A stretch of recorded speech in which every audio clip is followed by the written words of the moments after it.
Tips for fulling by rolling.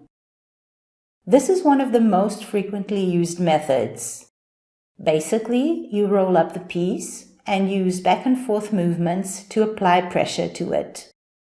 This is usually done with a bamboo mat, a sheet of bubble wrap, an anti-slip mat, or even just a towel or a cloth. You then place the felt item on this cover piece and roll everything tightly.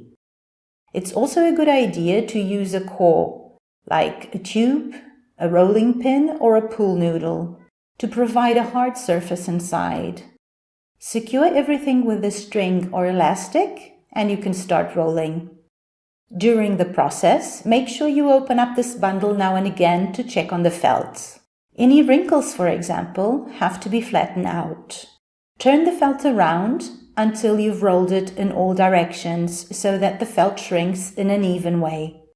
The advantages of this method are: it can be used for a wide variety of items, it's great for big pieces, it's not as aggressive as kneading or strong rubbing, so it's perfect for delicate pieces like noodle felted scarves, for example.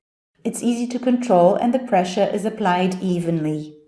What are the best tools for rolling? Felt makers normally use 2 tools for rolling. One for the exterior, a bamboo mat, a sheet of bubble wrap, an anti-slip mat, a towel or a cloth.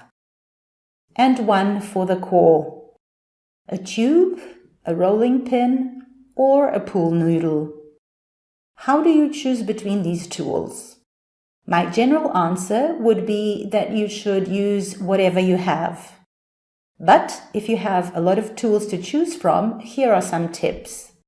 If you're working with silk, avoid using a bamboo mat or put something else like a thin plastic between the mat and the silk. I find the silk can get caught in the bamboo and get damaged. If you're making a very thin felt, avoid using bubble wrap, especially if it has very big bubbles. I find it leaves marks on thin felt. I recommend a towel for the last phase of fulling when the felt is nearly ready. In this case, you can use it without the core. Now for the core, my favorite one is the pool noodle.